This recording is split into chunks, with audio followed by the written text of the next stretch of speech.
Okay, so let's unpack this. Imagine you're getting ready for a trip to Indonesia. Maybe you need to grab some souvenirs, buy some clothes, or, just pay for a taxi ride or a massage. How do you actually handle the language for that? And the money. What's the deal with tipping? That's exactly what we're diving into today. We looked at some really practical language info, focused specifically on shopping phrases, numbers, and also some crucial cultural bits about services and tipping in Indonesia. And we're basically pulling out the absolute essentials for you. Our mission really is to give you a kind of shortcut so you can navigate these situations like you've done it all before. And honestly, just wrapping your head around the currency, that's kind of an interesting exercise in itself. Plus figuring out, how to ask for a price or if something's maybe on sale. Absolutely. And the material we're using, it starts right off with a scenario you probably run into, which is, well, it's the best way to learn, isn't it? Right. It just drops us into this conversation. Citra and Maria looking at shirts. And Citra sees this red one she likes, and the price tag, well, it says RP1000, which, immediately tells you something about the scale of the numbers we're dealing with here. It really does. Big numbers. And then Maria points out another shirt, a blue one. And she says it's Sedang Diobral. Sedang Diobral. Yeah. Okay, which the info says means on sale. All right, I like that phrase already. Useful. Exactly. And she also adds that it's Setengah Harga. Half price. Okay. So the million rupiah shirt is expensive. Mahal is the word they use. Oh, yeah. Expensive. But the blue one is only Kuma, only RP 500,000. Because it's on sale, half price. It's like a perfect little mini scenario for finding a bargain. And that conversation right there, it highlights some really core words you kind of need in your pocket just to start shopping. Okay, so what are those absolute must-know words we should pull out from this? Well, based on that first bit in the vocabulary list provided, you need kemeja. That's shirt. Suka for to like. And this one's interesting, actually. The notes mention suka is super versatile. Use it for liking people, food, ideas, pretty much anything. It's different from cinta, apparently, which is more like to love. Okay, so suka is the general like. Got it. Then harga for price. Simple enough. Obrol for sale. Setengah means half. Kuma means only or just. Like Kuma RP 500,000. And mahal, which we already mentioned, for expensive. Okay, let me see if I have this straight. So you see a kemeja, you suka, you check the harga. If it's mahal, maybe you look for one that's obrol. Perhaps that's setengah harga. That's the gist of it. Yeah, it flows logically. And there's a crucial little detail in the notes about that on sale phrase, diobrol. You'll hear people say diobrol when they're talking, spoken Indonesian. But when you see a sign, like in a shop window or on a clothing rack, it's much more likely you'll just use the English word sale. Ah, okay. So it's like a direct borrowing from the written signs. You hear diobrol, but you see sale. Good distinction to know. Exactly. The example sentence they give is sepatu, sedang diobral. Which means? The shoes are on sale. Simple, but yeah, very practical. All right, so we know how to spot a sale and maybe understand a price if it's clearly marked. But what about those other places? Maybe like a traditional market where things don't always have price tags. How do you even ask? Yeah, that's super common. And the information gives us the absolute, the go-to phrase for that. It's, ini harganya berapa? Ini harganya berapa? Okay, let's break that down maybe. Understanding the pieces helps it stick. Definitely. So ini is just this, harganya. Yeah. That comes from the root word harga, price, plus the suffix nya. It basically means the price of it, or its price. And berapa is how much. So literally this its price, how much? Pretty much. Which translates naturally to how much is this? Okay, I think I can remember that. Ini harganya berapa? That's the one. And what should you expect back? The seller's response. Well, the material describes a typical pattern. They'll probably say something like, ini rupiah. Or maybe ini harganya rupiah, and they just fill in the blank with the number. Right, and this is where you really need to be listening closely, isn't it? Because those numbers, they can feel a bit huge at first, the rupiah units. This is probably the key challenge highlighted in what we looked at. You absolutely have to get comfortable processing these higher numbers quickly if you're shopping. We're talking, 10,000, that's 10,000, satu juta 1 million, 10 juta 10,000, satu juta 100,000, and even satu million, that's a billion, 1 million. Wow. Okay, so 1 million rupiah is satu juta, 10 million is 10 juta. It definitely requires a bit of a mental adjustment. It really does.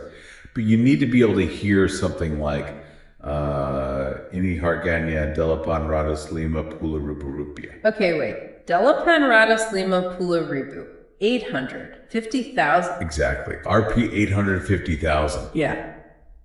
And you need to know that's the price, like for that dress example they mentioned. So practicing these big numbers, it's crucial. So understanding the sheer scale of the numbers is just as vital as the words themselves. What other useful phrases did the material offer, maybe for understanding discounts or deals? Yeah, the language section listed a few more handy ones for discounts. You might see or hear potongan person. That means percent off. Oh. Dude. So potongan 20 person is 20% off. Okay, potongan. Or discount person. Same idea. Discount percent. Also shown with discount 20%. Seems like they're pretty much interchangeable. Potongan or discount. Got it. We already covered Satanga Harga half price. Yeah. And everyone's favorite, Billy Satu, gratis Satu. Ah. Buy one, get one free. Can't go wrong with that one anywhere. Billy Satu, gratis Satu. Okay. And did the material mention anything about haggling? Or negotiating prices? It did, yeah, kind of implicitly. There's a sample sentence that's quite revealing. It says, ini harganya Rp 100.000 dengan balik warang. This costs 100,000 rupiahs, but you can negotiate it. That little phrase, boleh kurang, it signals that the price isn't necessarily fixed. It suggests negotiation is possible, maybe even expected. Especially in, markets rather than department stores with fixed prices. Boleh kurang. Okay, that's a very useful phrase to recognize. Good to know. All right, so you've maybe bought your shirt or perhaps decided against it after hearing the price. What about paying for services? The information we looked at shifted gears a bit here into tipping, which is always fascinating culturally. Yeah, it states pretty clearly that tipping is common and generally expected in Indonesia, but it often hinges on the quality of the service you received. Okay, so it's not always a strict percentage like in some other places. Not quite. The examples given are really helpful for understanding the nuances. For instance, getting a haircut or maybe a massage. A tip is typical there. The guideline mentioned is around 10% of the bill. Or sometimes it's a specific amount, like Rp 20,000 to Rp 30,000. Right, so it could be percentage based or a flat amount depending on the total cost. But those numbers, 20K to 30K rupiah, give a good ballpark. Exactly. Now, restaurants are slightly different, according to this. It notes that some places will automatically add a service charge to your bill, maybe 5% or 10%. If they do that, the material says you don't technically need to add an extra tip on top. Okay, that makes sense. Check the bill for a service charge first. Right. But, and this is an interesting cultural point, it also says it's still quite common practice to give a small cash tip directly to the waiter who served you. even if there was a service charge. Maybe something like RPM 10,000 to RP 20,000. Huh. That's a bit counterintuitive, maybe, if the service is already charged for. But okay, good to know that local custom, check the bill, but maybe still have some small cash ready for the actual server. Seems to be the advice, yeah. And for other things, like taxi drivers, the suggestion is simpler. Just round up the fare, let them keep the change. Pretty standard practice in many places. Okay, it's easy enough. And for airport porters, the guidance was very specific. It mentioned a standard tip of RP 5,000 per bag is expected. RP 5,000 per bag for a porter. Okay, that's a concrete number to keep in mind when you land. Very helpful.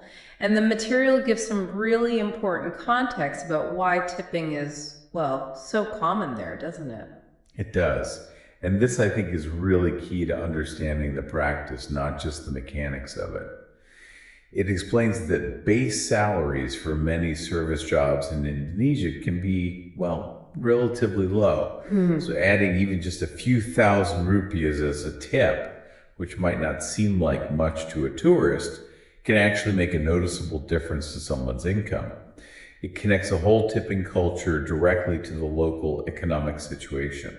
Wow. Yeah, that really does put the value of those tips into perspective. It's not just like a polite gesture. It can be genuinely helpful financially. So, okay, kind of pulling this all together for you, the listener, understanding these key phrases for asking prices, knowing how to spot sales talk, getting your head around those big rupiah numbers, and also knowing the specific sort of expectations for tipping in different situations, all stuff drawn directly from this language and culture info. It gives you such a massive practical advantage, doesn't it? It's not just about learning words, it's really about navigating the actual real world transactions and interactions you're going to have. It's kind of a shortcut to feeling more confident and prepared, whether you find yourself in a shiny modern mall or a bustling traditional market. Yeah, it helps you sort of step past that potential awkwardness or confusion and just engage more easily. This deep dive has definitely given me a new appreciation for needing to master those big numbers. You know, it's really striking when you put the tipping guidelines next to the currency scale is how they almost reinforce each other. Like, RP 5,000 tip might sound tiny if you convert it back to some other currencies, but then you remember a shirt could cost 1,000,000 rupiah. Suddenly that RP 5,000 feels, well, less insignificant within the local context, right? It really highlights how that relative economic value shapes these everyday cultural norms and interactions. How does knowing that maybe influence how you think about the value of money and services when you travel? That's a really interesting question to ponder. Definitely something to think about. So take this knowledge, maybe practice those numbers, and dive into your next Indonesian interaction. Thank you for watching this video. Hopefully useful. Don't forget to like and subscribe.